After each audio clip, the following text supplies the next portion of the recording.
प्रकरण 4 शूद्र आणि आर्य यांचा संघर्ष. मागील प्रकरणात जी माहिती दिलेली आहे तीवरून असे दिसून येईल की शूद्र हे पूर्वी कोण होते आणि त्यांना वर्णव्यवस्थेत 4थे स्थान कसे प्राप्त झाले हे शोधून काढण्यास ब्राह्मणी ग्रंथकार आपले मार्गदर्शक होऊ शकत नाहीत. युरोपियन ग्रंथकारांनी शूद्रोत्पत्ती संबंधी एक ठाम सिद्धांत बनवलेला आहे.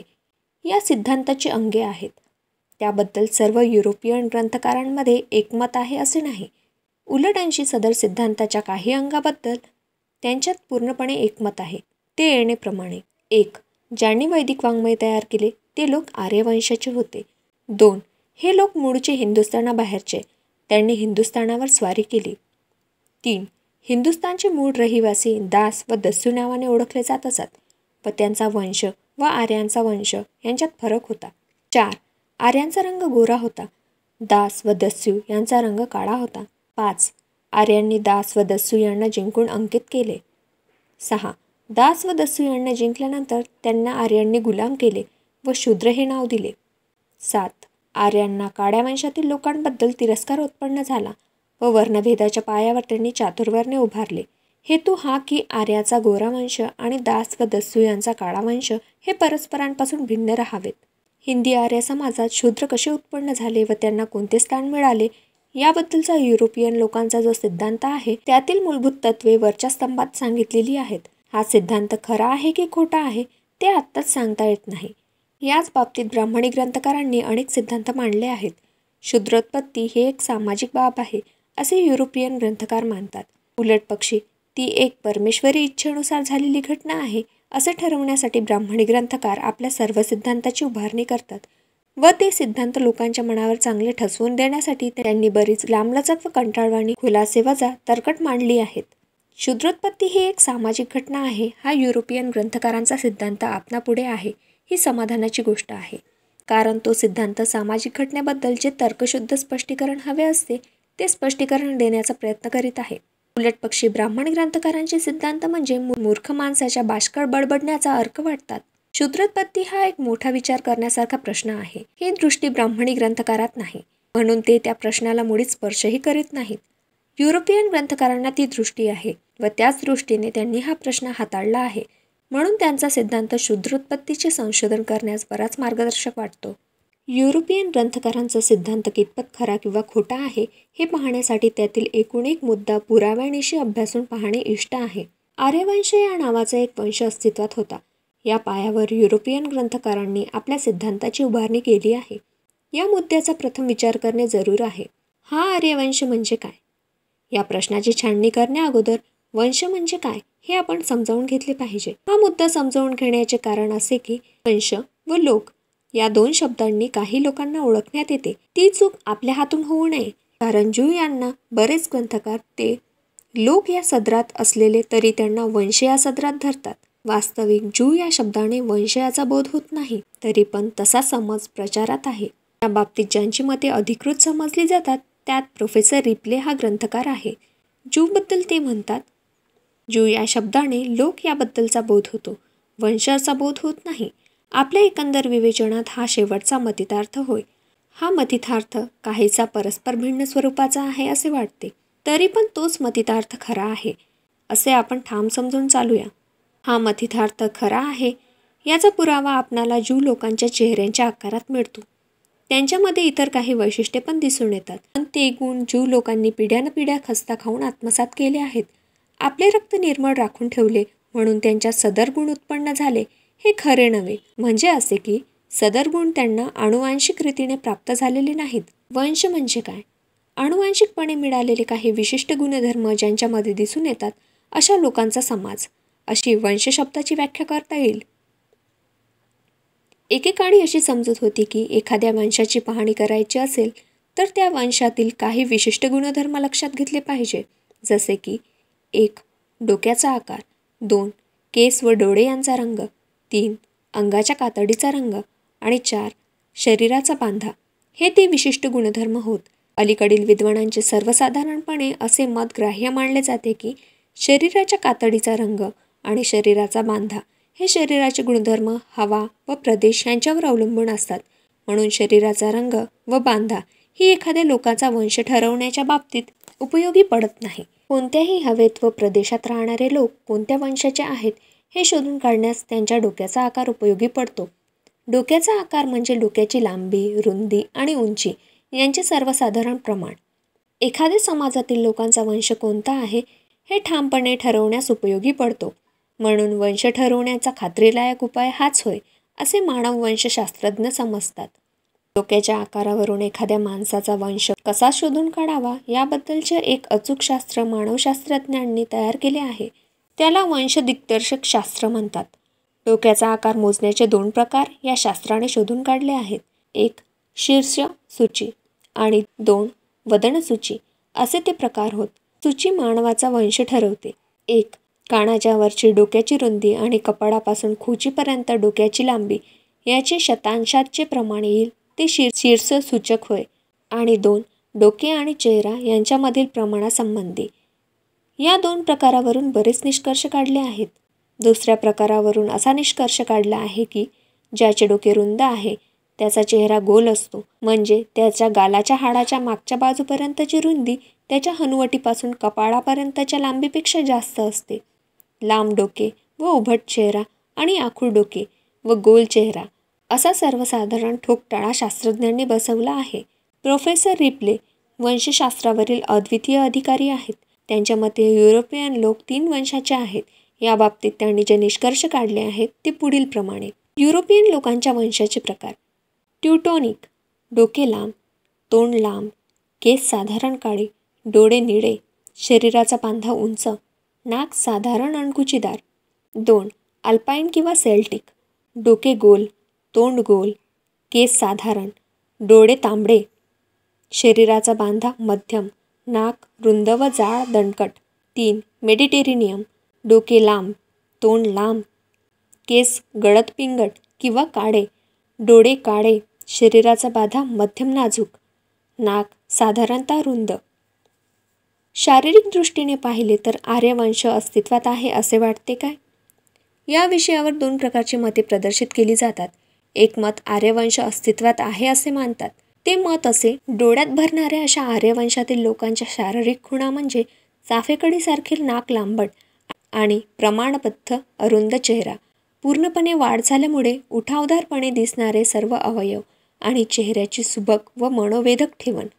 त्यांचा बांधा उंच असतो व त्यांच्या शरीराची एकंदर ठेवण प्रमाणबद्ध असते. त्यांच्या शरीरात स्थूलपणापेक्षा सडपातळपणा जास्त असतो. या बाबतीतील दुसरे मत प्रोफेसर मॅक्स मुलर यांचे आहे.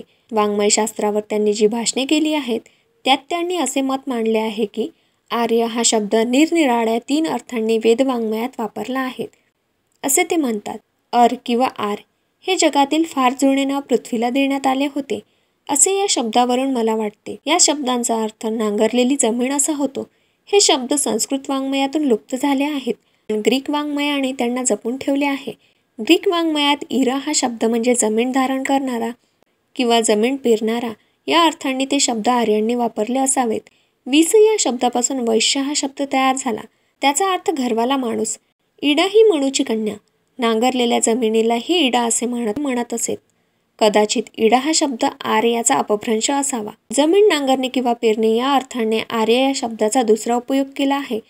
त्याबद्दल प्रोफेसर मॅक्स मुलर म्हणतात, जो नांगरतो किंवा पेरतो असा आर्य या शब्दाचा धातुवाचक अर्थ होतो असे माझे मत आहे. आर्य लोकांचे शेजारी तुराणियन लोक होते. तुराणियन यांचे नाव तुरा घोडेस्वाराच्या चापल्यापासून पडले.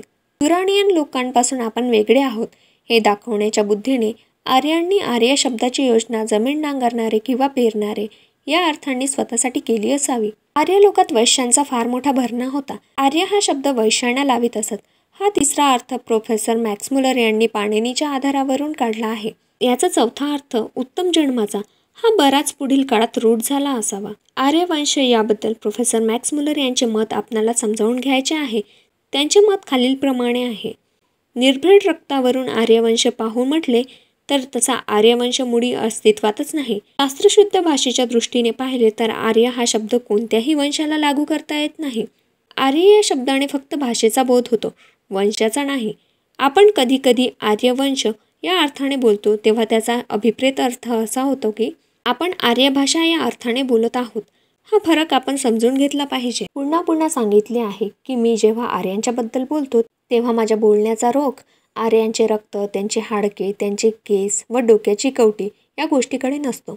तर जे लोक आर्य भाषा बोलतात ते लोक होत Hindu, Greek, Roman, German, sales tax आणि साल्व्स इत्यादी लोकांच्या बाबतीत हाच नियम लागू पडतो. त्यांच्या संबंधी मी जेव्हा बोलतो तेव्हा मी त्यांच्या शारीरिक वैशिष्ट्याबद्दल बोलत नसतो. निळ्या डोळ्यांचे आणि रेशमी केसांचे स्कॅन्डिनेव्हियन यांना इतर लोकांनी जिंकले असेल किंवा इतर लोकांनी त्यांना जिंकले असेल व त्यांच्यावर आपली भाषा लादली असेल. हिंदू, ग्रीक, रोमन, सेल्ट्स आणि साल्व्स ही नावे जेव्हा उच्चारतो तेव्हा मी त्यांच्या भाषेला अनुलक्षून बोलतो, माणसांना अनुलक्षून नाही. हा एकच अर्थ मनात ठेवून मी असे म्हणतो की आर्य भाषा व चाल चलवणूक यांच्या जुन्या काळचा जो एक ठप्पा होता त्याचे प्रतिबिंब गोरेगोमटे दिसणारे स्कॅन्डिनेव्हियन लोकात जितके दिसते त्यापेक्षा काळेकुट्ट दिसणारे हिंदू लोक त्यांच्यात जास्त प्रमाणात दिसते. ही माझी भाषा जरा कडक वाटेल, परंतु असल्या महत्त्वाच्या बाबीसंबंधी भाषा तोलून मोजून वापरणे शक्य नसते. एखादा मानववंशशास्त्रज्ञ आर्य रक्त, आर्य नेत्र, केस इत्यादी गोष्टी संबंधी बोलू लागला तर तो एक महापातालक करीत आहे असे मला वाटेल. आपल्या भाषेतील निरनिराळ्या वर्गामध्ये भर टाकून उपयोगी पडणारी नवीन शब्दसंपत्ती आपण निर्माण करून ठेवली आहेत. तशीच शब्दसंपत्ती मानववंशशास्त्रांनी तयार करावी, म्हणजे डोक्याची कवटी, केस, रक्त यांच्या निरनिराळ्या वर्णभेदांना लागू पडणारे योग्य ते शब्द अस्तित्वात येतील. प्रोफेसर मॅक्स मुलर आर्यवंशाचे अस्तित्व एकेकाळी मान्य करीत होते व त्या मताचा प्रसारही ते प्रामुख्याने करत होते. ही गोष्ट लक्षात धरली तर वरील स्तंभात त्यांनी जे उद्गार लिहिले आहे ते अत्यंत महत्त्वाचे आहे, यात शंका नाही. विशिष्ट प्रकारचे अवयव असलेल्या आर्य लोकांचा वंश आणि सर्वसाधारण एक भाषा बोलणाऱ्या आर्य लोकांचा वंश या दोन्ही अर्थांनी आर्यवंशाचे अस्तित्व प्रोफेसर मॅक्स मुलर यांनी कबूल केले आहे. त्यांची ही दोन्ही मते परस्पर विरुद्ध आहेत हे उघड आहे. वैदिक वाङ्मयाचा अभ्यास करणाऱ्या पंडितांना आर्यवंश म्हणजे काय याचा एक ठाम निष्कर्ष काढता आलेला नाही. हे प्रोफेसर मॅक्स मुलर यांच्यावरील परस्पर विरुद्ध दोन मतांवरून दिसून येतो. या परस्पर विरुद्ध मतातील झगडा पाहिल्यानंतर कोणालाही असे विचार करावेसे वाटेल की या मतांचा वैदिक वाङ्मयात काही पुरावा मिळतो का? या मतांचा पुरावा शोधण्यासाठी आपण वैदिक वाङ्मय चाळून पाहिले तर असे दिसेल की अर्य व आर्य हे दोन शब्द ऋग्वेदात सापडतात. अर्य हा शब्द ऋग्वेदात 88 ठिकाणी वापरला आहे. 1. शत्रू, 2. सभ्य माणूस, 3. हिंदुस्थानाचे नाव आणि 4. मालक, वैश्य किंवा रहिवाशी अशा निरनिराळ्या अर्थांनी अर्य हा शब्द ऋग्वेदात वापरला आहे.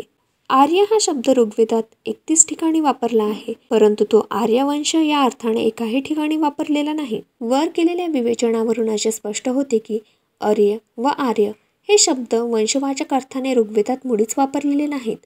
आर्यवंशातील लोकांची डोकी लांब असतात असे वर्णन मानववंशशास्त्रज्ञ करतात. आर्यवंशातील अस्तित्व सिद्ध करण्यासाठी हे वर्णन पुरेसे दिसत नाही. याशिवाय दुसरे सबळ पुरावेही पुढे आणले पाहिजेत, कारण लांब डोक्याचे लोक दुसऱ्याही वंशात आहेत हे प्रोफेसर रिप्ले यांनी दिलेल्या कोष्टकावरून दिसून येईल. या कोष्टकात दिलेले जे दोन वंश आहेत की ज्यांचे डोके लांब डोक्याचे असे समजले जाते त्यापैकी कोणता वंश आहे हा विचार करण्यासारखा प्रश्न आहे. 2. आर्यवंशाबद्दल युरोपियन ग्रंथकारांचे दुसरे असे सिद्धांत आहेत की 1. आर्य लोक बाहेरून हिंदुस्थानात आले आणि 2. त्यांनी मूळच्या रहिवाशांवर स्वाऱ्या करून त्यांना जिंकले. या दोन सिद्धांताचा विचार पृथक्पणे करणे बरे होईल. आर्यवंशाचे लोक कोणत्या प्रदेशातून हिंदुस्थानात आले असावेत? आर्य लोकांचे मूळ स्थान कोणत्या प्रदेशात होते हे शोधून काढण्यासाठी अनेक प्रकारची मते व दृष्टिकोन पुढे मांडण्यात आले आहेत. त्यांची संख्या पाहून कोणाचेही मन भांबावून जाईल. आर्यांचे मूळ स्थान शोधून काढायचे तर मानववंशांची प्राथमिक भाषा असेल तीवरून शोधून काढावे लागेल असे मत प्रोफेसर बेर्नेफ यांनी मांडले आहे. या प्रश्नासंबंधी प्रोफेसर बेर्नेफ यांनी जे विचार मांडले आहेत त्याचा सारांश प्रोफेसर आयझॅक टेलर यांनी पुढील शब्दात दिलेला आहे. आर्यवंशाचे जेवढे लोक जगात पसरलेले आहेत व ते हल्ली ज्या भाषा बोलतात त्या सर्वांची मातृभाषा एकच असली पाहिजे. या मातृभाषेचा कोश तपासून पाहिला तर त्यातील काही शब्दांवरून आर्यवंशाचे मूळ स्थान कोणते हे शोधून काढता येईल. अशा प्रकारचे प्रोफेसर बेर्नेफ यांचे मत आहे. या मताला पुष्टी देण्यासाठी त्यांनी पुढील मुद्दा मांडलेला आहे. अस्वल व लांडगा यासारखी काही जनावरे आणि बीच व बर्च यासारखी काही झाडे आर्यवंशातील अगदी पहिल्या प्रथम लोकांना माहीत असली पाहिजे. ही जनावरे व झाडे समशीतोष्ण प्रदेशात म्हणजेच युरोपात उत्पन्न होतात. सिंह व वाघ ही जनावरे व पाम वगैरे झाडे ही दक्षिण आशियाच्या हवेत उत्पन्न होतात व ती हिंदी व इराणी लोकांनाच माहिती आहे. सिंह, वाघ व उंट ही जनावरे व पाम वगैरे झाडे ही आशियात उत्पन्न होतात. त्यांची नावे आर्यवंशाच्या मातृभाषेत आढळत नाही. त्यावरून असे दिसते की कॅस्पियन समुद्राच्या पूर्वेकडील प्रदेशातून आर्य लोक वसाहतीसाठी दुसरीकडे गेले. हा सिद्धांत सबळ वाटत नाही. ग्रीक व हिंदी लोकांनी जे सिंहाला नाव दिले त्या नावाचे आर्याच्या मातृभाषेतील एकही शब्दाशी साम्य जुळत नाही. ग्रीक व हिंदी हे जर आर्यवंशाचे धरले जातात तर त्यांच्या भाषेत सिंहाचे जे नाव आहे ते आर्यांच्या मूळ भाषेतील शब्दांशी जुळावयास पाहिजे. प्रोफेसर बेनेफ यांच्या सिद्धांताला अनेक विद्वानांनी पाठिंबा दिला. त्यापैकी गिगर हा प्रमुख होता. मात्र प्रोफेसर बेनेफ यांचे मत असे होते की आर्याचे मूळ स्थान काळ्या समुद्राच्या उत्तरेकडील प्रदेश होय आणि गिगर यांनी असे मत प्रदर्शित केले की आर्यांचा मूळ स्थान जर्मनीचा मध्य प्रदेश किंवा पश्चिम प्रदेश होता. गिगर यांनी बेनेफच्या सिद्धांतात बरीच महत्त्वाची भर टाकली आहे, यात शंका नाही. आर्यांच्या मातृभाषेत काही झाडांना जी नावे दिली आहेत त्यांच्या नावाशी जुळणारे शब्द व नावे सदर झाडांना इतर आर्य भाषेत सापडतात. यावरून गिगरने आपला सिद्धांत बळकट केला. याशिवाय फर, लोहाडे, राख, बर्च, बीच, ओक यांची जी नावे आहेत त्यांचा संबंध आर्य भाषेत मूळ धातूंकडे पोहोचतो. कॉकेशियस पर्वताचा प्रदेश हे आर्यांचे मूळ स्थान होते असे मत मांडणाऱ्या विद्वानांचा दुसरा गट आहे. त्यांचे असे म्हणणे आहे की कॉकेशियस पर्वताचा प्रदेशात राहणारे लोक आर्याप्रमाणेच मऊ व कुरड्या केसांचे, सरळ व अंकुजिदार नाकाचे आणि मनोवेधक चेहऱ्याचे आहेत. म्हणूनच कॉकेशियस पर्वताचा प्रदेश हे आर्यांचे मूळ स्थान असले पाहिजे. या मुद्द्यासंबंधी प्रोफेसर रिप्ले यांचे मत खालीलप्रमाणे आहे. निळ्या डोळ्याचे व सुंदर आकाराची डोकी असणारे जे आर्य लोक आहेत त्यांचे मूळ पूर्वज कॉकेशियन प्रदेशात राहत होते असे म्हणणे गैर आहे. हे दोन गोष्टीवरून सिद्ध करता येते. पहिली गोष्ट अशी की काळ्या व कुरड्या केसांच्या व सुंदर चेहऱ्यांच्या आर्याचे पुढील वंशज ओसेट्स असावेत. ओसेट्सचे आर्य असोत वा नसोत, एवढी गोष्ट खरी की ते आसपासच्या इतर लोकांच्या मानाने फारसे महत्त्वाचे व वजनदार लोक नाहीत. कॉकेशियन प्रदेश सौंदर्ययुक्त स्त्री पुरुष उत्पन्न करतो अशी त्याची ख्याती आहे. ओसेट्स लोक सुंदर तर नाहीत पण लढवय्येही नाहीत. ते जर लढवय्ये असले तर रशियन गुलामगिरीच्या साखळ्यातून स्वतंत्र होण्याचा एकतरी प्रयत्न त्यांनी केला असता. कॉकेशियन लोक हे विशेष चेहऱ्या मोहऱ्या व बांध्याचे लोक आहेत असे कोणी समजू नये. डोळ्यात भरण्यासारखे त्यांच्यात काही नाही आणि लोकात दिसून येणारा चेहरा मोहरा कॉकेशियन लोकात कसा आढळेल बरे? कॉकेशियन लोक म्हणजे निरनिराळ्या भाषा बोलणारे, अनेक धर्म पाळणारे आणि भिन्न भिन्न रीती पाळणारे लोक आहेत. ते एका प्रकारचे लोक नाहीत, तर ते अनेक लोकांची खिचडी आहे. अशी स्थिती असता कॉकेशियस प्रदेश हा विशिष्ट लोकांचा मूळचा प्रदेश होय असे कसे म्हणता येईल? उलट अंशी या प्रदेशात अनेक लोक येऊन राहिलेत व मेले आणि त्यांच्याबरोबर त्यांच्या भाषा व रीतीभाती मातीत गाडल्या गेल्या. या सर्व गोष्टीवरून हेच सिद्ध होते की कॉकेशियन प्रदेश हा एखाद्या लोकांचे मूळस्थान नसून कब्रस्थान झाला आहे. मग तो आर्यांचे मूळस्थान कसा होऊ शकेल? आर्यांचे मूळस्थान आर्टिक प्रदेशात होते असे टिळक यांनी आपले मत मांडले आहे. उत्तर ध्रुवाकडील प्रदेशात खगोलाची आणि हवामानाची जी परिस्थिती आहे ती लक्षात घेऊन श्रीमान टिळक यांनी आपला वरील सिद्धांत मांडला आहे. ते म्हणतात ही दोन प्रकारची दृश्ये आपल्यापुढे उभी राहतात. उत्तर ध्रुवाच्या प्रदेशात उभे राहणाऱ्या माणसापुढील दृश्य आणि उत्तर ध्रुव व आर्टिक वर्तुळ यामधील प्रदेशात राहणाऱ्या माणसापुढील दृश्य ही दोन दृश्याची वर्णने श्रीमान टिळक पुढीलप्रमाणे करतात.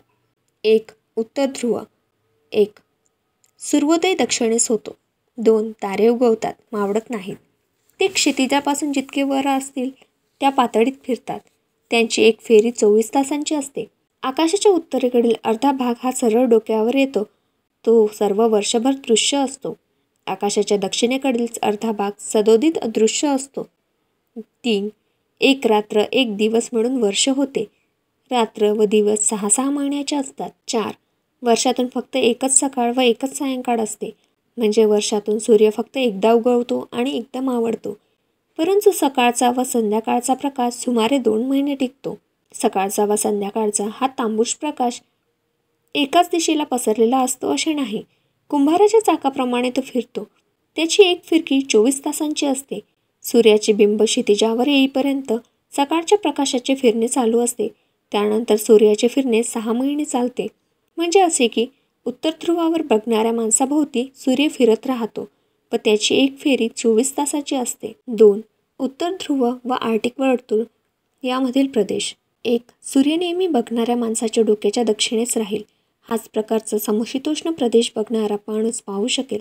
म्हणून हा प्रकार काही विशिष्ट स्वरूपाचा आहे असे म्हणता येणार नाही. 2. बहुतेक तारे क्षितिजापासून वर असतात व त्याच पातळीत फिरत असतात, म्हणून ते नेहमी दृश्य असतात. बाकीचे तारे समशीतोष्ण प्रदेशातील ताऱ्याप्रमाणे उगवतात व मावळतात, परंतु ते तिरप्या पातळीतून फिरतात. 3. वर्षाचे 3 भाग केलेले आहेत. 1. दक्षिणायनापासून सुरू होणारी एकच लांबलचक अखंड रात्र, ती 24 तासाहून जास्त व 6 महिन्याहून कमी असते. हे काळ प्रमाण स्थळ विषुववृत्तापासून जवळ वा दूर असेल त्या मानाने बदलते. ब. उत्तरायणापासून सुरू होणारा एकच लांबलचक दिवस. क. वर्षाच्या बाकीच्या भागात रात्र व दिवस यांचे रहाटगाडगे चालू होते व त्या दोघांचे मिळून काल 24 तासांपेक्षा कमी होत नाहीत. लांबलचक रात्रीनंतर जो दिवस उगवतो तो पहिल्यांदा रात्रीपेक्षा कमी वेळेचा असतो, परंतु त्याची वेळ वाढत वाढत जाऊन शेवटी तो दिवस दीर्घकालाचा होतो. दीर्घकालाचा दिवस संपल्यानंतर रात्र सुरू होते, परंतु रात्रीचा काळ वाढत जाऊन शेवटी ती रात्र दिवसापेक्षा लांबलचक होते आणि ती संपली की वर्ष पुरे होते. 4. लांब व अखंड रात्र संपत येत असता उशाक काल सुरू होतो. उशाक काल पुष्कळ दिवस राहतो. उत्तर ध्रुवाकडील प्रदेशात त्याचे वयोमान व महत्त्व कमी असते. हे सर्व तो प्रदेश विषुववृत्तापासून दूर आहे की जवळ आहे याच्या प्रमाणावर अवलंबून असते. उशाक कालाचे प्रकाशाचे परिभ्रमण उत्तर ध्रुवाकडील प्रदेशात बराच वेळ दिसू शकेल. साधारणतः दिवस व रात्र यांच्या दरम्यान उगवणारे उशाक काल हे समशीतोष्ण कटिबंधातील प्रदेशात दिसणाऱ्या उशाक कालाप्रमाणे फक्त काही तासच चालू असतात. क्षितिजावर पूर्णपणे आल्यानंतर सूर्य ध्रुवावर उभे राहून बघणाऱ्या माणसाभोवती दिवसभर फिरत राहील. तो रात्री क्षितिजाच्या पूर्णपणे खाली राहील. वर्षाच्या बाकीच्या भागात सूर्य उगवेल व मावळेल. तो क्षितिजापासून 24 तासापैकी काही तास राहील. सूर्य क्रांतिवृत्तापासून जसा जसा लांब व जवळ येत असेल तसा त्याचा क्षितिजाजवळचा काळ बदलत राहील. श्रीमान टिळक यांनी शेवटी खालीलप्रमाणे निष्कर्ष काढलेला आहे. येणेप्रमाणे आपण पुढील दोन्ही प्रकारची दृश्य उभी राहतात. हे दृश्य ध्रुवाकडील प्रदेशात आणि उत्तर ध्रुव व आर्टिक वर्तुळ यामधील प्रदेशावरून पाहावयास मिळतात. ते पृथ्वीच्या इतर कोणत्याही भागावरून पाहावयास मिळत नाही. ध्रुवाजवळच्या प्रदेशात लाखो वर्षापूर्वी जे हवामान होते ते आज कदाचित तसेच मूळच्या स्वरूपात राहिले नसेल, परंतु पृथ्वीचे ध्रुव लाखो वर्षापूर्वी ज्या स्थितीत होते त्या स्थितीत आजही आहेत. म्हणून लाखो वर्षापासून खगोलात जे दृश्य दिसत होती ती आजही दिसू शकतील व पुढेही अनंत काळापर्यंत दिसू शकतील. आर्टिक प्रदेशात खगोलशास्त्रीय दृश्ये कशा प्रकारे दिसत होती याची माहिती श्रीमान टिळक यांनी सांगितली आहे. त्या माहितीला उचलून धरण्यासाठी त्यांनी पुढीलप्रमाणे विचारसरणी मांडली आहे. वर्णन केलेली दृश्ये वैदिक वाङ्मयात आढळून आली तर ती दृश्ये ध्रुवाकडील प्रदेश किंवा उत्तर ध्रुव व आर्टिक वर्तुळ यांच्यामधील प्रदेशावरून दिसत होती असे समजावयास प्रत्यय नाही. वैदिक विचार असणाऱ्या कवींना ही दृश्ये जर प्रत्यक्षात पाहावयास मिळाली नाही तरी ती वंशपरंपरेने आर्य समाजात दंतकथेच्या स्वरूपात वावरत होती. म्हणूनच कवींनी त्यावर कवने रचून त्यांना वैदिक वाङ्मयात अढळ स्थान देऊन टाकले. वाङ्मयात याबद्दल बरेच उल्लेख मिळतात. आपल्या सोयीसाठी ते सर्व उल्लेख 2 वर्गात टाकूया. जे उल्लेख व संदर्भ लांब रात्री व लांब उषा यांचे वर्णन करणारी आहेत ते एका वर्गात व जे उल्लेख व संदर्भ लांब रात्री व उषा यांच्याबद्दलच्या ज्या आख्यायिका व दंतकथा आहेत त्यांच्याबद्दल वर्णन करणारे आहेत ते दुसऱ्या वर्गात. दुसऱ्या वर्गात येणारे उल्लेख संदर्भ पहिल्या वर्गात येणाऱ्या उल्लेखांना व संदर्भांना अप्रत्यक्षपणे दुजोरा देणारे आहेत. नैसर्गिक दृश्ये, अलौकिक कथा व दंतकथा यांची जी वर्णने वैदिक वाङ्मयात पाहावयास मिळतात ती उत्तर ध्रुवाजवळच्या प्रदेशात जी नैसर्गिक दृष्ट्ये पाहावयास मिळतात त्यांच्याशी हुबेहूब जुळतात अशी श्रीमान टिळक यांची समजूत झालेली दिसते. या मुद्द्यावरून त्यांनी असा निष्कर्ष काढला की आर्टिक प्रदेश हाच वैदिक कवींचा म्हणजे वैदिक आर्यांचा मूळचा प्रदेश असला पाहिजे. श्रीमान टिळकांचा सिद्धांत मौलिक खरा, तथापि त्यात एक न्यून राहिले आहे. ते न्यून पुढे सांगितले आहे. घोडा हे वैदिक आर्यांचे आवडते जनावर होय. हे जनावर आर्यांचे आयुष्य व धर्म यांच्याशी जाम जखडले गेले होते. अश्वमेध यज्ञातील घोड्यांचे संभोग करण्यासाठी राजा राण्यांमध्ये नेहमी चुरस चालू असे. या गोष्टीवरून असे दिसते की घोड्याला वैदिक आर्य लोकांत अत्यंत महत्त्वाचे स्थान प्राप्त झाले होते. आर्टिक प्रदेशात जर वैदिक आर्याचा मूळचा प्रदेश असला तर तेथे घोडे अस्तित्वात असलेच पाहिजे. परंतु आर्टिक प्रदेशात घोडे होते काय असा प्रश्न येथे उत्पन्न होतो. या प्रश्नाचे उत्तर नकारार्थी मिळाले तर आर्यांचे मूळ स्थान आर्टिक प्रदेशात होते हा श्रीमान टिळक यांचा सिद्धांत लंगडा पडतो. 3. युरोपियन ग्रंथकाराचा दुसरा मुद्दा असा की आर्य लोकांनी हिंदुस्थानावर स्वारी केली व मूळच्या रानटी रहिवाशांना त्यांनी जिंकून आपले गुलाम केले. या मुद्द्याला आधार कोणता आहे असा प्रश्न उपस्थित होतो. ऋग्वेदात या मुद्द्याला पुरावा मिळत नाही. याबाबतीत श्री पी.टी. श्रीनिवास अय्यंगार यांचे मत खालीलप्रमाणे आहे. आर्य, दास व दस्यू हे शब्द ज्या मंत्रांमध्ये वापरले आहेत त्या मंत्रांची विचारपूर्वक छाननी केली तर असे दिसून येईल की हे शब्द वंशवाचक अर्थाने वापरले नाहीत तर धार्मिक पंथवाचक या अर्थाने वापरलेले आहेत. हे शब्द बहुधा ऋग्वेद संहितेत वापरलेले आहेत. ऋग्वेदात संहितेतील मंत्राची शब्दसंख्या 1,53,972 आहे. त्यात आर्य हा शब्द फक्त 33 वेळा वापरला आहे. हा शब्द अगदी कमी प्रमाणात ऋग्वेद संहितेत वापरला गेला आहे. ही एकच गोष्ट असे दाखवते की आर्यांनी हिंदुस्थानावर स्वारी करून तेथील मूळ रहिवाशांचा पूर्णपणे नाश केला. ही गोष्ट खरी नसावी. ही गोष्ट जर खरी असती तर आर्यांनी तिचा आत्मशाला पागर उल्लेख अनेक वेळा ऋग्वेद संहितेत केला असता. कारण जे ते लोक आपल्या पराक्रमाचे पोवाडे नेहमी गातात हे सर्व विदित आहे. आर्यांचा मूळ प्रदेश हिंदुस्थानाच्या बाहेरचा होता. या सिद्धांताला उचलून धरणारा पुरावा वैदिक वाङ्मयात मिळत नाही. ऋग्वेदात 7 नद्यांबद्दल उल्लेख आहे. या उल्लेखातील भाषा विशेष महत्त्वाची आहे. या बाबतीत प्रोफेसर D.N. त्रिवेदी म्हणतात की वैदिक वाङ्मयात नद्यांचा उल्लेख माझी गंगा, माझी यमुना, माझे सरस्वती अशा शब्दांनी केलेला आहे. परका माणूस नद्यांना इतक्या प्रेमळ आणि जिव्हाळ्याच्या शब्दांनी कधी संबोधतील काय? मात्र तो जर नद्यांच्या सहवासात पुष्कळ काळ राहिलेला असेल तर त्याला त्या नद्यांबद्दल आपुलकी वाटेल. एकूण काय की वैदिक आर्यांचे मूळस्थान हिंदुस्थानाबाहेरचे आहे हे सिद्ध करण्यास भरपूर पुरावे वैदिक वाङ्मयात मिळत नाहीत. उलट वैदिक आर्यांचे मूळस्थान हिंदुस्थानातच असावे हे सिद्ध करण्यास पुरेसे वैदिक वाङ्मय मिळतात. दास आणि दस्यू हे आर्यांचे शत्रू आहेत असे ऋग्वेदात बराच उल्लेख आहेत. या शत्रूंना ठार करण्यासाठी त्यांचे निर्दालन करण्यास प्रार्थना ऋषी करीत होते याबद्दलचे उल्लेख कित्येक वेदमंत्रात मिळतात. या सर्व उल्लेखावरून असे वाटण्याचा संभव आहे की आर्यांनी हिंदुस्थानावर स्वारी करून तो देश जिंकला आणि दास व दस्यू या मूळच्या रहिवाशांना जिंकून आपले गुलाम केले. पण हा संभव खरा धरण्याचा अगोदरच खालील मुद्द्यांचा विचार केला पाहिजे. पहिला मुद्दा असा की वैदिक आर्य एका बाजूला राहून त्यांच्यात मोठ्या लढाया झाल्या अशा प्रकारचा उल्लेख ऋग्वेदात मुळीच सापडत नाही. आर्य हा शब्द ऋग्वेदात 33 ठिकाणी वापरला आहे. त्यातून 8 ठिकाणी तो शब्द दास या शब्दाचा विरुद्ध वापरलेला आहे व 60 ठिकाणी तो शब्द दस्यू या शब्दांच्या विरुद्ध अर्थी वापरलेला आहे. यावरून असे दिसते की आर्य व दास आणि दस्यू यांच्यात एकाएकी दंगे धोपे उत्पन्न झाले असतील. आर्य, दास व दस्यू हे शब्द ऋग्वेदात जेथे वापरले आहेत त्या ठिकाणच्या संदर्भावरून असे अनुमान मुळीच काढता येत नाही की आर्यांनी दास व दस्यू यांच्यावर स्वाऱ्या करून त्यांना पादक्रांत केले आणि आपले गुलाम बनवले. दुसरा मुद्दा असा की आर्य व दास यांनी त्यांच्यातील झगडा कसल्याही प्रकारचा असो सन्मानपूर्वक शांतता प्रस्थापित करण्याच्या हेतूने त्यांनी आपसात तह घडवून आणला असावा. हा मुद्दा सिद्ध करणारे बरेच उल्लेख ऋग्वेदात मिळतात. या उल्लेखांचा सारांश असा की आर्य व दास यांना समान असा कोणी शत्रू मिळाला नाही. त्यांचा पाडाव करण्यासाठी आर्य व दास एकत्र होत असत व एकजुटीने शत्रूशी लढाई करीत. तिसरा मुद्दा असा की आर्य व दास यांच्यातील झगडा कितीही तीव्र स्वरूपाचा असला तरी तो वंशवाचक स्वरूपाचा नव्हता. तो झगडा धार्मिक भिन्नतेमुळे उत्पन्न झाला होता. तो वंशवाचक स्वरूपाचा नसून धार्मिक स्वरूपाचा होता. ही गोष्ट ऋग्वेदावरून स्पष्ट होते. दस्यूबद्दल ऋग्वेदात खालीलप्रमाणे म्हटले आहे. दस्यू अव्रत म्हणजेच आर्य जेथे विधी करतात ते विधी करण्यास अपात्र आहेत. ऋग्वेद ते अपव्रत ऋग्वेद व अन्यव्रत ऋग्वेद म्हणजे आर्य लोकांच्या विधीहून निराळे विधी पाळणारे आहेत. अननिग्न ऋग्वेद म्हणजे व्रताचरणात अग्नीची पूजा न करणारे आहेत. ते अयज्जू अयज्वण म्हणजेच यज्ञ न करणारे आहेत.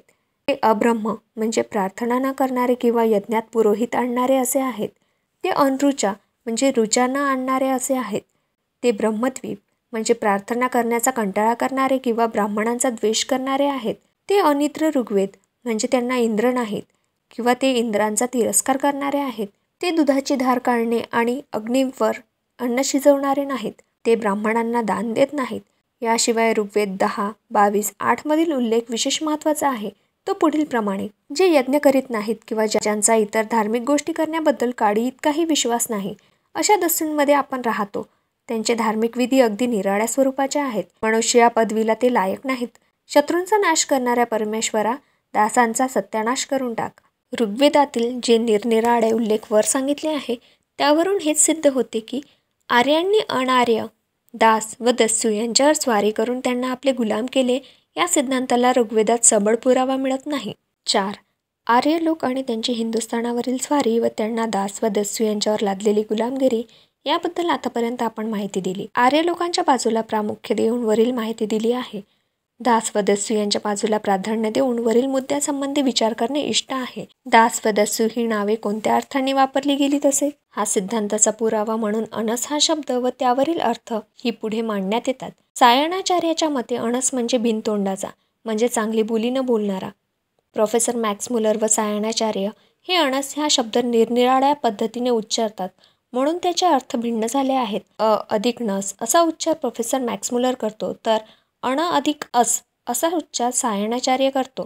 प्रोफेसर मॅक्स मुलरच्या उच्चाराप्रमाणे अणसचा अर्थ नाक नसलेला असा होतो. प्रोफेसर मॅक्स मुलर व सायणाचार्य यांच्या उच्चारापैकी कोणाचा उच्चार बरोबर धरावा? सायणाचार्याचा उच्चार चुकीचा आहे असे अनुमान करण्याचे काही कारण नाही. उलटंशी त्याचाच उच्चार बरोबर आहे असे मांडण्यास बरेच पुरावे आहेत. एक पुरावा असा की सायणाचार्याच्या उच्चाराप्रमाणे अणस या शब्दाचा अर्थ अर्थहीन वाटत नाही. दुसरे कारण असे की दस्यू हे बिननाकाचे लोक आहेत असा उल्लेख वैदिक वाङ्मयात कुठेही सापडत नाही. असे असताना बिननाकाचे लोक असा अर्थ होईल अशा हेतूने अणस या शब्दाचा उच्चार करणे उचित नाही. अणस हा शब्द मृगवाक या शब्दाचा समानार्थी शब्द आहे असे समजूनच अणसचा उच्चार केला पाहिजे. वरील विवेचनावरून हेच दिसून येते की दस्यू हे आर्य वंशाव्यतिरिक्त इतर वंशाचे लोक होते असा निष्कर्ष काढता येत नाही. दास हे कृष्णयोनी आहेत असे ऋग्वेदात वर्णन आहे. या वर्णनावरून काही निष्कर्ष काढण्याअगोदर इतर काही गोष्टींचा विचार करणे जरुरी आहे. पहिली गोष्ट अशी की कृष्णयोनी हे दासांचे वर्णन ऋग्वेदात फक्त एकाच ठिकाणी आले आहे. दुसरी गोष्ट असे की हे वर्णन खरेखुरे आहे की केवळ अलंकारिक स्वरूपाचे आहे हे समजून घेतले पाहिजे. तिसरी गोष्ट अशी की कृष्णयोनी हे शब्द ऋग्वेदात वापरलेत ते दास हे खरोखर काळ्या रंगाचे होते ही वस्तुस्थिती दाखवण्यासाठी की दास कृष्णवर्णी नसतानाही त्यांना ते शब्द अपमान करण्याच्या हेतूने वापरले होते हे समजणे कठीण आहे. वरील सर्व मुद्द्यांची बरोबर फोड करून सांगितल्याशिवाय दास हे कृष्णयोनी आहेत असे ऋग्वेदात म्हटले आहे केवळ त्यावरून ते कृष्णवर्णी वंशाचे असावेत असा निष्कर्ण काढणे योग्य होणार नाही. या बाबतीत ऋग्वेदातील काही खालील विचार लक्षात घ्याव्यात. 1.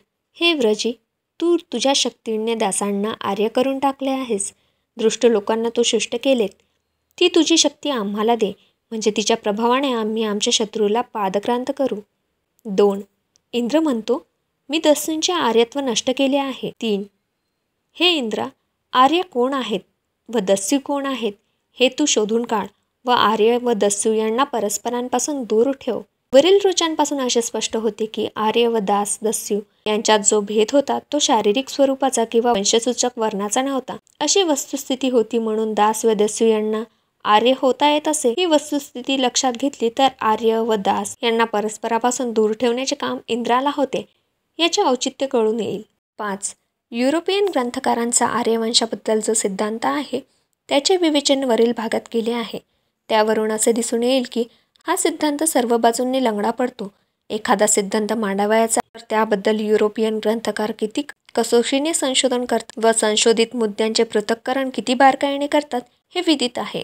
असे असतानाही आर्यवंशाबद्दल त्यांनी जे सिद्धांत मांडला आहे तो सर्व बाजूंनी लंगडा कसा ठरला याचे कोणालाही आश्चर्य वाटेल. हा सिद्धांत सर्व बाजूंनी चुकीचा का ठरला याबद्दल महत्त्वाची कारणे देणे जरूर आहे. या सिद्धांताची जो कोणी बारकाईने तपासणी करील त्याला हे दिसून येईल की हा सिद्धांत मुळातच 2 रोगांनी पछाडलेला आहे. काही गोष्टी गृहीत धरावयाच्या व त्या गृहीत गोष्टीवरून काही अनुमाने काढावयाची अशा रीतीने त्या सिद्धांताची उभारणी केली आहे. अशा तऱ्हेची उभारणी हा त्या सिद्धांताचा पहिला रोग होय.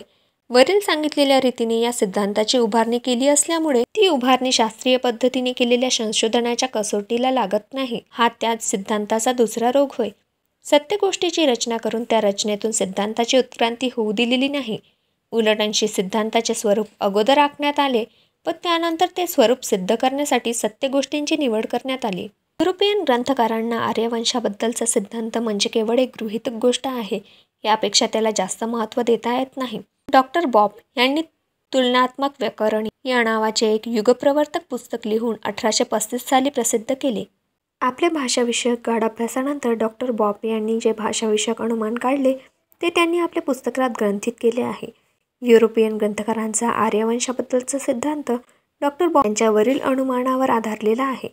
युरोप खंडात बोलल्या जाणाऱ्या भाषांपैकी बऱ्याचशा भाषा आणि आशिया खंडात बोलल्या जाणाऱ्या भाषांपैकी काही भाषा यांचे मूळस्थान कोणत्या तरी एका जुन्या भाषेत असले पाहिजे, असे अनुमान डॉक्टर बॉप यांनी आपल्या पुस्तकात मांडले होते. डॉक्टर बॉप यांचे अनुमान ज्या युरोपियन व आशियन भाषांना लागू पडते त्या भाषांना हिंदी जर्मन भाषा असे नाव दिले आहे. सांधिक दृष्टीने त्या भाषांना आर्यन भाषा असे संबोधण्यात येते, कारण वैदिक भाषा म्हणजे आर्यांची भाषा आणि आर्य लोक म्हणजे हिंदी जर्मन लोकांचा मूळचा वंश असा सर्वसाधारणपणे समज दृढ झाला आहे. हा समज युरोपियन ग्रंथकारांच्या सिद्धांतांचे मूळ अंग होऊन बसलेला आहे. आर्यवंश अस्तित्वात होता व त्या वंशात ऐक्यभाव होता असे 2 निष्कर्ष सदर सर्वसाधारण समाजापासून काढण्यात आले आहेत. जर एका मूळच्या भाषेपासून इतर भाषा उत्पन्न झाल्या असे मानण्यात येते तर त्या भाषा बोलणारे काही लोक एकाच वंशापासून उत्पन्न झाले असावेत, कारण तो वंश मूळची भाषा बोलत असला पाहिजे आणि ज्या अर्थी मूळची भाषा बोलणारे लोक आर्यवंशाचे होते त्या अर्थी ती भाषा बोलणारे लोकही आर्यवंशाचेच ठरतात. यावरून असे ठरते की आर्यवंशाचे अस्तित्व शोधून काढले आहे असे अनुमान केवळ धपक्याने, भरीव पुराव्यावरून नव्हे.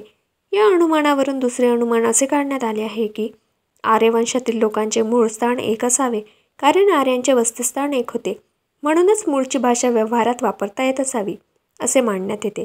वरील विवेचनावरून असे दिसून येईल की आर्यांचे मूळ स्थान हे एक अनुमान आहे व ते इतर अनुमानांच्या आधारे उभारलेले आहे.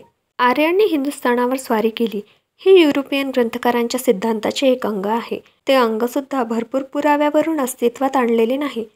पुराव्याच्या अभावी ते अंग एक कल्पित भाग वाटतो. हिंदी जर्मन लोक हे मूळच्या आर्यवंशाचे शुद्ध रक्ताचे वंशज होते असे अनुमान युरोपियन ग्रंथकारांचे आहे. या अनुमानाला पुष्टी देण्यासाठी हिंदुस्थानावरील आर्यांची स्वारी कल्पनेने निर्माण करणे जरूर पडले, कारण स्वारी करून आर्यांनी दास व दस्यू यांना गुलाम केले व आपल्या आर्यवंशाची रक्तशुद्धी अबाधित ठेवली असे त्यांना पटवून द्यायचे होते. आर्यांचे मूळस्थान युरोपमध्ये कुठेतरी आहे असे प्रथम अनुमान काढण्यात आले होते. ही सर्व अनुमाने लक्षात घेतल्यानंतर असा प्रश्न उपस्थित होतो की आर्य भाषा हिंदुस्थानात कशी आली असावी? आर्य लोक हिंदुस्थानात दुसरीकडून येऊन राहिले असे सांगून वरील प्रश्नाचे उत्तर देता येईल का?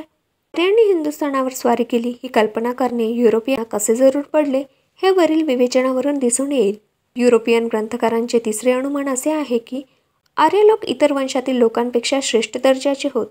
आर्य लोक म्हणजे युरोपात जन्मलेले लोक व ते आशियातील लोकांपेक्षा श्रेष्ठ दर्जाचे आहेत असे भासवणे युरोपियन ग्रंथकारांना जरूर पडले.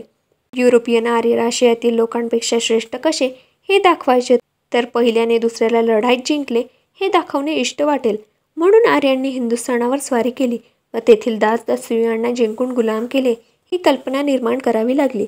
युरोपियन ग्रंथकारांचे चौथे अनुमान असे आहे की युरोपियन लोक हे अत्यंत गोरे असल्यामुळे काळ्या वर्णाच्या लोकांबद्दल त्यांना तिटकारा होता. आर्य लोक हे युरोपियन होते असे गृहीत धरल्यानंतर त्यांना काळ्या वर्णाबद्दल तिरस्कार होता हे ओघानेच येते. हिंदुस्थानात जे आर्य आले त्यांना काळ्या रंगाचा तिरस्कार वाटत होता ते आपल्या सिद्धांतात युरोपियन ग्रंथकारांनी दाखवलेले आहे. हिंदी आर्य हिंदुस्थानात येऊन स्थायिक झाल्यानंतर त्यांनी चातुर्वर्ण्याची उभारणी वर्ण म्हणजेच रंग या भावनेवर केली आहे अशी युरोपियन ग्रंथकारांची समजूत आहे. युरोपियन ग्रंथकारांची उपपरिनिर्दिष्ट अनुमाने अशी चुकीची आहेत याबद्दल स्पष्ट खुलासा केलेला आहे. शारीरिक दृष्टीने आर्यवंशाची पाहणी करायची आणि भाषाविषयक दृष्टीने आर्यवंशाची पाहणी करायची या 2 गोष्टी भिन्न आहेत. शारीरिक दृष्टीने पाहता आर्यवंशाचे मूळस्थान एका ठिकाणी होते आणि भाषाविषयक दृष्टीने पाहता आर्यवंशाचे मूळस्थान निरनिराळ्या ठिकाणी होते अशी गोष्ट असणे शक्य आहे. आर्यवंशाचे जे लोक भाषा बोलतात त्यांची रचना सर्वसाधारणपणे सारख्या स्वरूपाची आहे व त्या भाषांची मूळ एक जननी भाषा होती. या पायावर युरोपियन ग्रंथकारांनी आपल्या सिद्धांताची उभारणी केली आहे. आर्य बाहेरच्या देशातून हिंदुस्थानात आले व त्यांनी हिंदुस्थानावर स्वारी केली ही विधाने भरपूर पुरावे देऊन युरोपियन ग्रंथकारांनी सिद्ध करून दाखवली नाहीत. दास व दस्यू हे हिंदुस्थानातील रानटी लोक होते हे युरोपियन ग्रंथकारांनी जे म्हणणे आहे ते सपशेल खोटे आहे. वर्णभेदाने पछाडल्यामुळे आर्यांनी चातुर्वर्ण निर्माण केले हे युरोपियन ग्रंथकारांचे विधान तर धांदात खोटे आहे. वर्णभेदामुळेच वर्गभेद करण्यात आले असे मानले तर चातुर्वर्णात जे 4 वर्ण आहे त्या 4 वर्गाचे 4 निरनिराळे रंग असायला पाहिजे होते. हे 4 रंग धारण करणारे 4 वर्ग कोणते व त्याची चातुर्वर्ण्यात कशी गणना केली याबद्दल कोणत्याही ग्रंथकाराने स्पष्ट खुलासा केलेला नाही. आर्य हे शुभ्र वर्णाचे व दास हे कृष्ण वर्णाचे असे गृहीत धरूनच युरोपियन ग्रंथकारांनी आपल्या सिद्धांताची उभारणी केली. आर्यवंशाचे अस्तित्व सिद्ध करणारा सिद्धांत मांडणारे ग्रंथकार आपली बाजू सबळ करण्यासाठी इतके उतावळ झाले आहेत की आपण या बाबतीत कोणत्या घोडचुका करीत आहोत हे पाहण्याचेही भान त्यांना राहिले नाही. जी गोष्ट सिद्ध करायची आहे ती सिद्ध करण्यासाठीच त्यांनी त्या गोष्टीला पुष्टीदायक असे पुरावे वेदांमधून निवडून देऊन त्याचा उपयोग केला आहे. पक्षप्रतिज्ञा उत्तम रीतीने मांडणे हा शास्त्रशुद्ध पद्धतीचा आत्मा आहे असे प्रोफेसर मायकल फॉस्टर यांनी कुठेतरी म्हटले आहे. पक्षप्रतिज्ञा बरोबर मांडली नाही तर पुढील संशोधन योग्य रीतीने होणे शक्यच नाही. परंतु तेही तितकेच खरे आहे की जेथे एखादी पक्षप्रतिज्ञा सिद्ध करायची तीव्र इच्छा आहे तेथे पक्षप्रतिज्ञा शास्त्रशुद्ध पद्धतीला विषसमान होऊन बसते. याचे उत्तम उदाहरण आर्यवंशातील मांडलेला युरोपियन ग्रंथकारांचा सिद्धांत होय. आर्यवंशाबद्दल जो सिद्धांत मांडला आहे तो इतका खुडचट आहे की वास्तविक तो फार दिवसापासून नष्ट व्हायला पाहिजे होता. असे न होता सदर सिद्धांताची लोकांवर इतकी छाप पडली आहे की सांगता सोय नाही. याची 2 कारणे आहेत. या सिद्धांताला ब्राह्मण ग्रंथकारांनी उचलून धरले हे एक कारण. एशियन लोकांपेक्षा युरोपियन लोक श्रेष्ठ आहेत असे या सिद्धांतात म्हटले आहे. ब्राह्मण ग्रंथकार हा हिंदू असून सुद्धा सदर सिद्धांत मान्य करण्यात ते कसे तयार झाले हे मोठे आश्चर्य आहे.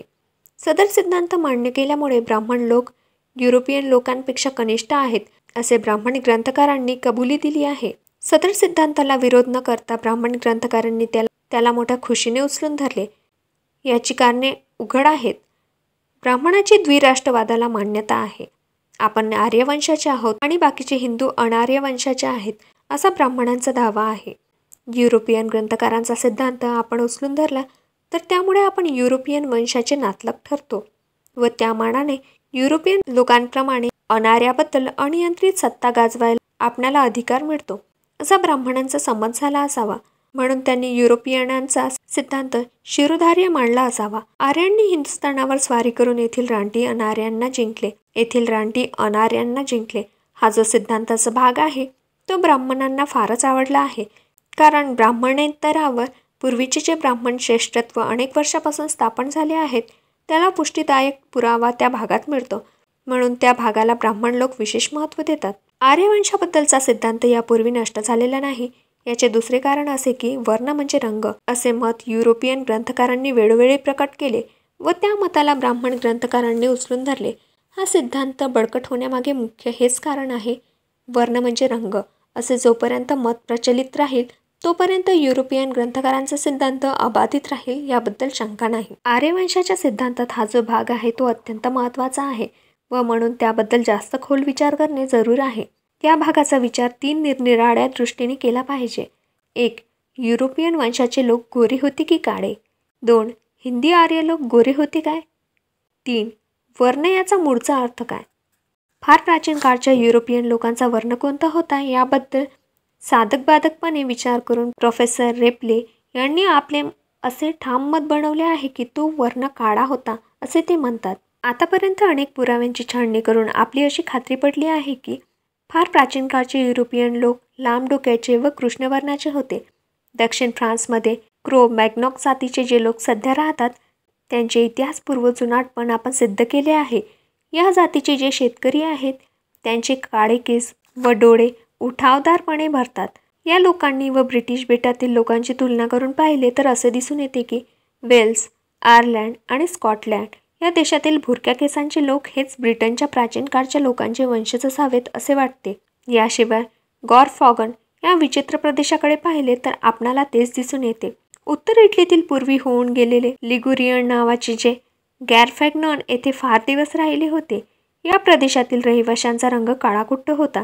सर्वसाधारण दृष्टीने पाहिले किंवा प्रादेशिक परिस्थितीप्रमाणे पाहिले तरी असे दिसून येतील की युरोपातील फार प्राचीन काळचे लिगुरियन लोक हे रंगाने काळे असले पाहिजेत.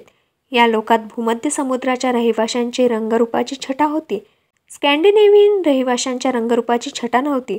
आर्य लोकांत वर्णभेदाचा भाव होता हे दाखवणारे काही पुरावे वेदात मिळतात की नाही हे पाहून गेलो तर ऋग्वेदातील काही भागात याबद्दलचा उल्लेख आढळतो. शाव्य आणि ऋषुती यांचे लग्न अश्विन कुमारांनी जुळवले असा उल्लेख ऋग्वेदात आहे.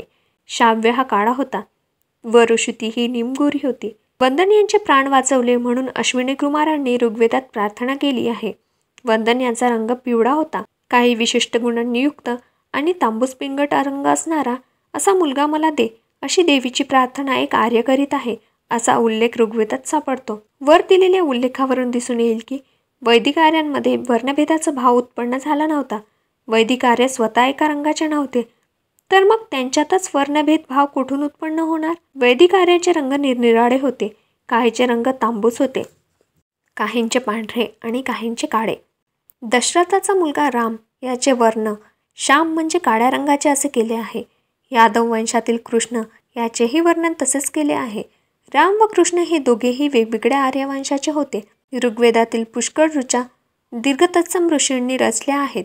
त्याच्या नावावरूनही असे वाटते की तो काळा असावा व त्याच्या काळ्या रंगावरून त्याला दीर्घतमस असे नाव पडले असावे. कण्व ऋषी आर्य होता. त्याची कीर्ती दिगंत पसरली होती. ऋग्वेदात त्याचे जे वर्णन आले आहे त्यावरून तोही वाटतो की तो रंगाने काळा असावा. आता शेवटचा मुद्दा, वर्ण याचा अर्थ काय हे पाहूया. हा शब्द ऋग्वेदात कोणत्या अर्थाने वापरला आहे ते प्रथम आपण पाहूया. वर्ण हा शब्द ऋग्वेदात 22 ठिकाणी वापरला आहे. त्यापैकी 17 ठिकाणी तो शब्द उषा, अग्नी, सोम इत्यादी देवतांना उद्देशून तेज, अंगे किंवा रंग या अर्थांनी वापरलेला आहे. तो शब्द ऋग्वेदात देवतांना उद्देशून वापरला असल्यामुळे तो शब्द मनुष्य प्राण्याला उद्देशून वापरला तर त्याचा अर्थ काय होईल हे पडताळून पाहणे धोक्याचे आहे. मनुष्याला उद्देशून वर्ण हा शब्द ऋग्वेदात 4-5 ठिकाणी वापरला आहे. वर्ण हा शब्द शरीराचा रंग किंवा कांती दाखवण्याच्या हेतूने ऋग्वेदात वापरला आहे असे वरील संदर्भावरून दिसते काय? ऋग्वेद 1:34-5 ही ऋचा काहीशी संशयास्पद स्वरूपाची दिसते. शुक्लवर्ण वाढवला गेला असे शब्द या ऋचेत आहेत. या शब्दाचे अर्थ दोन्ही तऱ्हेने करता येतील. आपले तेज दूरवर फेकून त्यामुळे पांढरा रंग वाढवण्यास इंद्राने उषेला भाग पाडले हा एक अर्थ होईल, किंवा ऋचा रचणारा ऋषी गोऱ्या रंगाचा होता म्हणून त्याचे श्वेतवर्णी लोक संख्येने वाढवले. दुसरा अर्थ ओढून ताडून आणावा लागतो, कारण तो सर्वांशी संयुक्तिक वाटत नाही. उषेचे तेज हे कारण, त्यामुळे झालेल्या गोऱ्या रंगाची वाढ हे कार्य संयुक्तिक वाटते, म्हणून पहिला अर्थ जास्त संयुक्तिक वाटतो. असुर वर्ण टाकतो हा शब्द प्रयोग ऋग्वेदातील 9:71-2 या ऋचेत आहे. पुरुष सूक्तातील इतर ऋचांच्या संदर्भात ताडून ही ऋचा वाचली तर तिचा अर्थ स्पष्ट होत नाही. पुरुष सूक्त हे सोमपवनापैकी आहे. ही गोष्ट लक्षात धरली तर असुर वर्ण टाकतो या शब्दप्रयोगाचा अर्थ सोमरसाशी संबंधित असला पाहिजे. वर्ण हा शब्द या ठिकाणी रूप या अर्थाने वापरला आहे. ऋचेतील दुसऱ्या भागात असे म्हटले आहे की तो आपल्या अंगावरील काळ्या रंगाचे पांघरूण फेकून देतो, त्याऐवजी चकाकणारे पांघरूण अंगावर घेतो. यावरून हे स्पष्ट होते की वर्ण हा शब्द अंधार सुचवण्याच्या दृष्टीने वापरला आहे. ऋग्वेद 1:179-6 ही ऋचा आपणाला या बाबतीत बरेच मार्गदर्शक आहे. प्रजा, मुलेबळे आणि शक्ती मिळवण्याच्या हेतूने अगस्त्य ऋषीने लोपमुद्रेशी संभोग केला आणि त्यानंतर 2 वर्णांची भरभराट होत गेली असा या ऋचेचा उल्लेख आहे. 2 वर्ण कोणते याबद्दल काही बोध नाही, कारण तथापि आर्य व दास हेच ते 2 वर्ण या ऋचेत गृहीत धरले असावेत असे वाटते. ते काही का असेना, वर्ण या अर्थाने रंग या अर्थात वापरला आहे यात शंका नाही. ऋग्वेदातील 1:10-4-2 व 2:12-4 या 2 ऋचांमध्ये वर्ण हा शब्द दास याला उद्देशून वापरला आहे. येथे असा प्रश्न उपस्थित होतो की दास याला उद्देशून वर्ण हा शब्द वापरला तर तो कोणत्या अर्थी? वर्ण या शब्दावरून दासांच्या स्वतंत्र अंगकांतीचा बोध होतो की दासांच्या स्वतंत्र वर्गाचा बोध होतो? या दोन्हीपैकी कोणता अर्थ जास्त अधिकृत समजावा हे ओळखण्यास काहीच साधन नाही. वर्ण हा शब्द ऋग्वेदात वापरला आहे, पण त्याचे निरनिराळ्या ठिकाणी निरनिराळे अर्थ होतात व त्यामुळे ऋग्वेदात त्या शब्दाचा आपल्या संशोधनाचे काही उपयोग नाही. तो शब्द हिंदी इराणी वाङ्मयात वापरला आहे का? असे असल्यास कोणत्या अर्थाने याबद्दल आता विचार करूया. वर्ण हा शब्द झेंद अवस्थामध्ये वापरलेला आहे. हे एक सुदैव होय, पण त्याचे रूपांतर वरण किंवा वरेण असे झेंद अवस्थात आढळते. श्रद्धा, धार्मिक तत्व, धर्मपंथाबद्दलची आवड निवड या अर्थाने तो शब्द झेंद अवस्थात वापरलेला आहे. वरण किंवा वेरण हे शब्द वार या धातूपासून उत्पन्न झाले आहेत. वार याचा अर्थ श्रद्धा बाळगणे, विश्वास ठेवणे असा आहे. वरण किंवा वरेण हे शब्द वार गाथांमध्ये 6 वेळा वापरले आहेत. त्याचा अर्थ श्रद्धा, धर्मपंथ किंवा धर्म किंवा धर्मश्रद्धा असा होतो.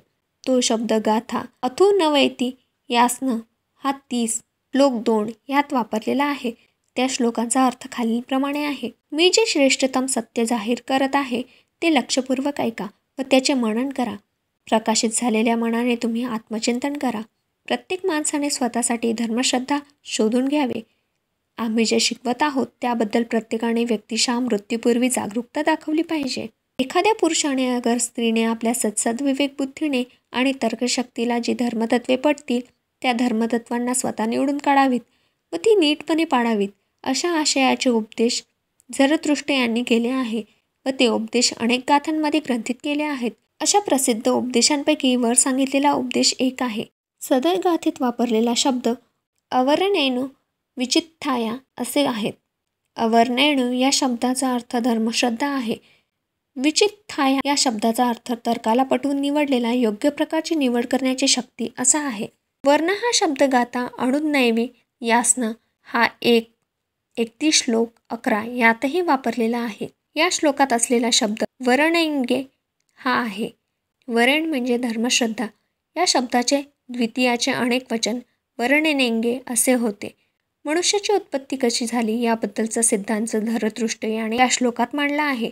मनुष्याचे उत्पत्तीचे कार्य पूर्ण कसे झाले हे सांगितल्यानंतर झरथुष्ट्र याने श्लोकांच्या शेवटच्या ओळीत असे म्हटले आहे की धर्मश्रद्धा स्वेच्छेने निवडून तिचे ग्रहण करण्याची शक्ती माणसेला परमेश्वराने दिली आहे.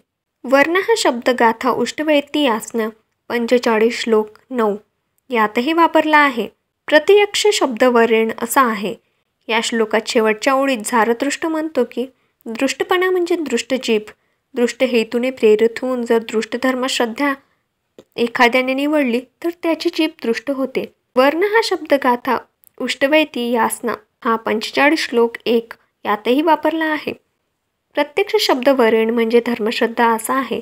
बरे आणि वाईट म्हणजे काय याबद्दल झरथुष्ट्र यांचे तत्वज्ञान आणि मानवी मनाचे दुहेरीकरण कशी झाली याबद्दलचा त्याचा खुलासा या श्लोकात ग्रंथित केलेला आहे. सुष्ट मनोवृत्ती आणि दृष्ट मनोवृत्ती यांचा परस्परातील संवाद चाललेला आहे. याची माहिती या श्लोकात दिलेली आहे. त्या दोन मनोवृत्तीच्या संवादात म्हणतात की विचार, बोलणे, चालणे, बुद्धिमत्ता, धर्मश्रद्धा, कृती, सद्सद्विवेक बुद्धी, आत्मज्ञान यापैकी एकाही गोष्टीला आपण दोघींचे एकमत कधीच होत नाही. वर्ण हा शब्द स्पेत मेन्यू यासना 48 श्लोक 4 यातही वापरला आहे. प्रत्यक्ष शब्द वरणेंग्य म्हणजे धर्म, धर्मश्रद्धा हा आहे. या श्लोकात झरथुष्ट्र म्हणतो जो मनुष्य आपले मन जास्त शुद्ध व पवित्र ठेवील व कृती आणि वाचने आपली सद्सद्विवेक बुद्धी निर्मळ ठेवील अशा मनुष्याची धर्मश्रद्धा जशी असेल त्याचप्रमाणे त्याची इच्छा राहील. वर्ण हा शब्द गाथा स्पेत म्हणू यासनं हा 49 श्लोक 3 यातही वापरला आहे. प्रत्यक्ष शब्द वरेणाई असा चतुर्थी विभक्तीला आहे. त्याचा अर्थ धर्म असा आहे.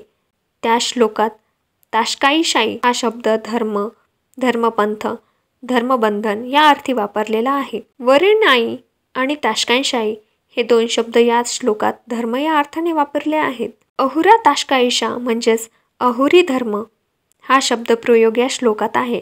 यावरून असे स्पष्ट होते की ताश्काईशाई हा शब्द धर्म या अर्थाने वापरलेला आहे. ताश्काईशा याचे पहलवी भाषेत कीश म्हणजे धर्म असे भाषांतर केले आहे.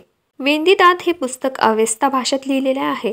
स्वच्छता पाळण्याबद्दल झरथुष्ट्राने जे नियम सांगितले आहेत ते या पुस्तकात ग्रंथित केले आहेत. या पुस्तकात अन्यो वरेण असे शब्द आढळतात. अन्यो म्हणजे दुसरा, वरेण म्हणजे धर्म असे या शब्दाचे अर्थ आहेत. दुसऱ्या धर्मश्रद्धेचा माणूस म्हणजे अन्यो वरेण असे या पुस्तकात म्हटले आहे. अन्यो ताश्काई म्हणजे दुसऱ्या धर्माचा माणूस असे शब्द या पुस्तकात आढळतात. बेरे या धातूपासून अनेक रूपे घेतलेला शब्द गाथांमध्ये आढळतात. उदाहरणार्थ अहुणावैथी गाथा यासनं हा 31 श्लोक 3 झरथुष्ट्र म्हणतो या ज्वंतो व्हिस्पेंग वायुराय. वायुराय हे क्रियापद आहे.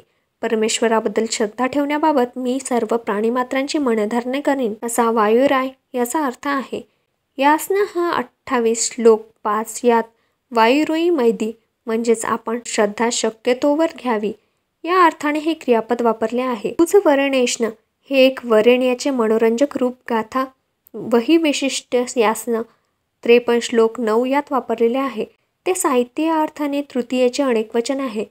दुष्ट म्हणजे दुष्ट, खोटा, वेरणाई म्हणजे श्रद्धारू. दुजवरेणेष्ण या शब्दाचा अर्थ खोट्या किंवा दृष्ट धर्माचा अनुयायी अथवा खोटा किंवा दृष्ट श्रद्धावान माणूस असा होतो. यासना हा 12 यात झरतृष्टाची धर्मश्रद्धेबद्दल काय प्रचिती होती हे सांगितले आहे. यासना हा 12 यांचा माझ दय नसनो झरितृष्टी हा एक भाग आहे. याचा अर्थ झरतृष्ट प्रणीत धर्माची पूजा करणारा असा आहे. या भागात प्रावीर्णे म्हणजे मी माझी धर्मश्रद्धा करीत आहोत असा शब्द आढळतो. हा शब्दप्रयोग बहुतेक सर्व धरितृष्ट प्रणीत प्रार्थनेत आढळतो. यासना 12 मध्ये या वरेण हे एक दुसरे रूप आढळते. या म्हणजे जो आणि वरेण म्हणजे धर्म. या वरेण हे रूप यासना 12 मध्ये 9 वेळा वापरले आहेत आणि ते प्रत्येक वेळी धर्म किंवा धर्मश्रद्धा या स्पष्ट अर्थाने वापरले आहेत. वरेण आणि ताश्काई हे शब्द धर्म या अर्थाने एकत्रितपणे वापरले आहेत. झरतृष्ट हे वरेमुच, ताश्काई मेष याज मैदे असा यासना 16 मध्ये मनोरंजक संदर्भ आढळतो. झरतृष्टाचा वरेण आणि ताश्काई याची या संदर्भात पूजा केली आहे. समान अर्थाने आणि परस्परावलंबी असे हे 2 शब्द या संदर्भात वापरले आहे. झरतृष्ट याची श्रद्धा व धर्मभावना व्यक्त करण्याकरता होय हे त्या शब्दाच्या उपयोगावरून दिसून येते. वरील संदर्भाचा अर्थ असा आहे की आम्ही झरतृष्टाच्या श्रद्धेची आणि धर्माची पूजा करतो. वर्ण या शब्दाचे उपयोग झैद अवेस्तामध्ये कसे कसे केले आहेत याचे वर पुरावे दिले आहेत. एका विशिष्ट धर्माची पूजा करणारा वर्ग या अर्थाने वर्ण हा शब्द झैद अवस्थामध्ये पसरलेला आहे. हा शब्द झैद अवस्थामध्ये वापरलेला आहे हे सदर संदर्भावरून स्पष्ट होते. रंग किंवा अंगकांती सुचवण्याचा हेतूने वर्ण हा शब्द झैद अवस्थामध्ये वापरला नाही हे ओघानेच सिद्ध होते. युरोपियन ग्रंथकारांनी आर्यवंश, दास व दस्यू इत्यादी संबंधित सिद्धांत मांडला व त्याला ब्राह्मण ग्रंथकारांनी शिरोधार्य मांडले. त्या सिद्धांताचे सांगोपांग विवेचन वरील स्तंभात केले आहे. त्या विवेचनावरून जे निष्कर्ष निघतात त्यांचा सारांश खालीलप्रमाणे निघतो. 1. आर्यवंश अस्तित्वात होता याबद्दल वेदांमध्ये पुरावा मिळत नाहीत. 2. आर्यवंशी लोकांनी हिंदुस्थानावर स्वारी केली व तेथील मूळचे रहिवासी दास व दस्यू यांना आर्यांनी जिंकले याबद्दल वेदातही काही पुरावा मिळत नाही. 3. आर्य, दास व दस्यू यांच्यात वांशिक भेद होता हे दाखवणारा पुरावा वेदांमध्ये नाही. 4. आर्य रंगाने दास्य व दस्यू यांच्याहून निराळे होते असे दाखवणारा पुरावाही वेदांमध्ये मिळत नाही. मित्रांनो, व्हिडिओ आवडल्यास लाईक करा आणि अशाच नवनवीन माहितीसाठी आपल्या चॅनलला सबस्क्राईब करा.